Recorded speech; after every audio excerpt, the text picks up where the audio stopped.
নমস্কার, আমি প্রিয়াঙ্কি। আজ চলে এলাম একটি মিনি ব্লগ নিয়ে। আজকে আমি যেই ব্লগটা শেয়ার করছি সেটা 17ই মে শনিবারের। আর আমরা সাপ্তাহিক কেনাকাটা করতে বেরিয়ে আমাদের অ্যাপার্টমেন্টের সামনেই সুন্দর সুন্দর ফুলগুলির দেখা পেলাম। তাই ভাবলাম এক ঝলকে আপনাদের সাথে সেই দৃশ্যগুলি শেয়ার করে ফেলি।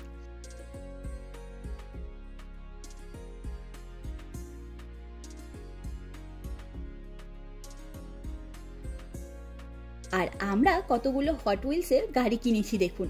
ফেরার সময় সৌভিকের এই হট হুইলসের কার কালেকশন এবং আমার ছোট ছোট মিনিসোর সফট টয় মিলিয়েই মনে হয় একটা আলাদা ব্যাগ হয়ে যাবে আমাদের। জার্মানি অস্ট্রিয়া থেকেও আমরা সুভেনিয়ার হিসেবে 3টে গাড়ি নিয়ে এসেছিলাম।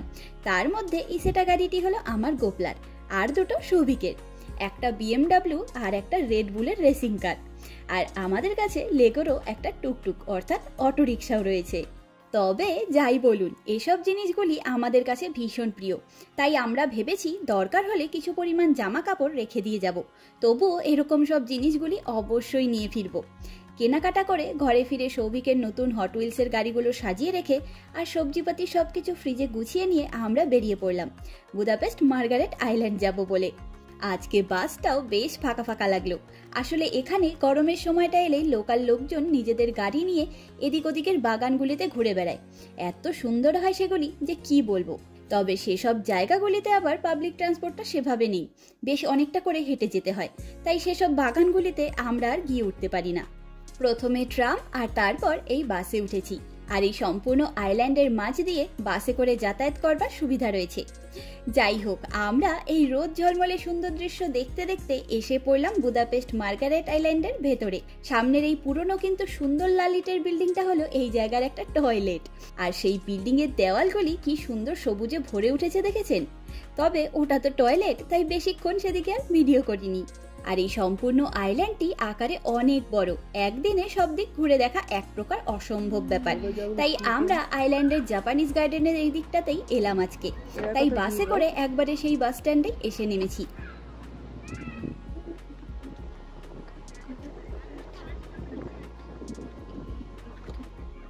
সামনে একটা পুচকে লেক রয়েছে, আর তাতে নানা রকম হাঁস এবং রঙিন মাছের ভিড়।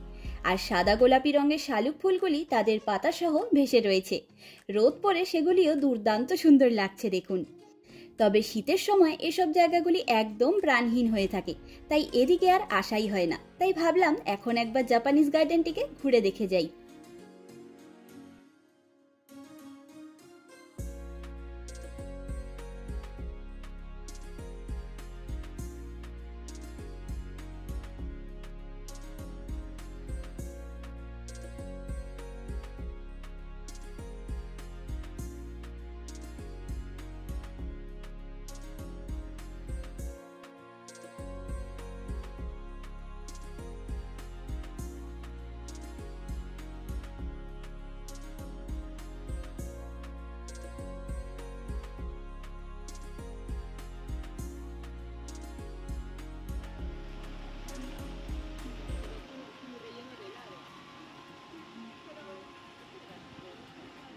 আর লেকের ওই ধারে রয়েছে একটি পাহাড় এবং ঝর্ণা, যদিও ওগুলি কৃত্রিমভাবে বানানো, কিন্তু সব মিলিয়ে এই পরিবেশটি ভারী সুন্দর লাগলো আমাদের।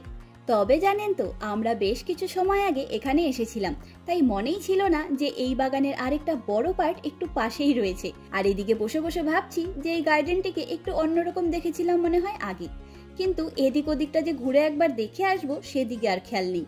এক জায়গায় বসে নিজেরা হাঁস আর ফুল দেখতে দেখতেই সময় কাটিয়ে দিলাম। যাই হোক, পরে আবার কখনো আসা যাবে।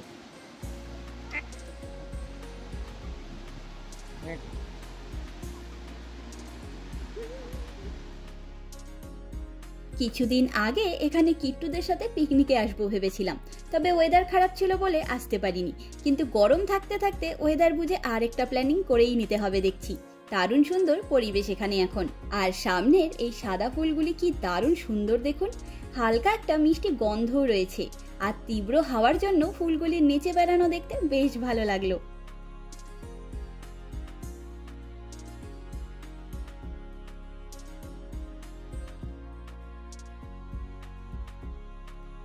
সামনের এটি হলো মিউজিক্যাল ওয়েল। এখানে নাকি মিউজিক বাজানো হয় খুব সুন্দর। টুরিস্টদের কাছেও এটা বেশ বিখ্যাত। তবে এখনো পর্যন্ত আমরা সেই মিউজিক শোনবার সুযোগ পাইনি। যদিও মার্গারেট আইল্যান্ডের এদিকটায় আমাদের খুব একটা আশা হয় না, আমরা ওই সিজনাল ফুলের বাগানগুলি দেখতেই সবসময় এসে থাকি।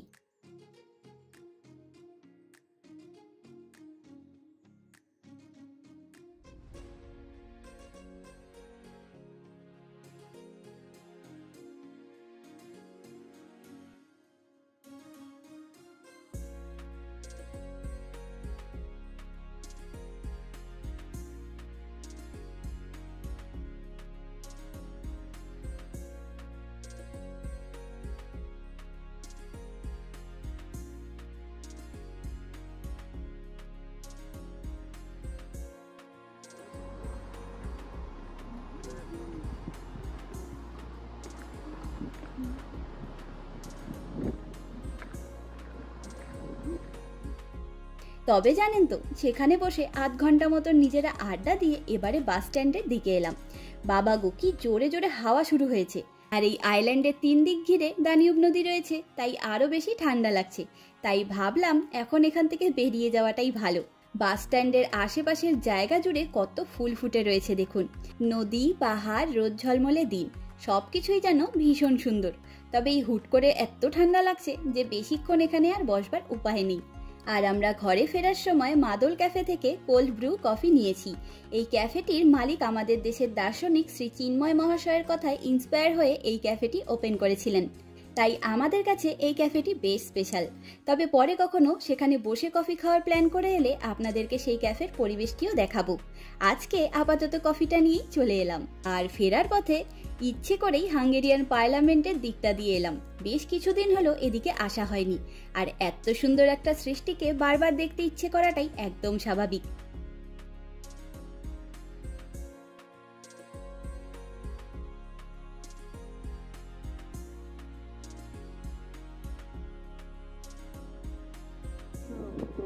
চলে যাবো।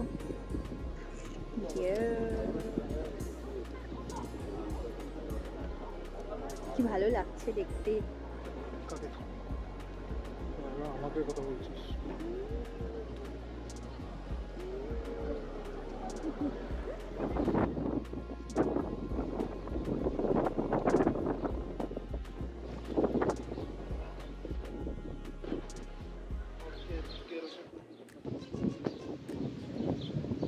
বৃষ্টি পড়ে।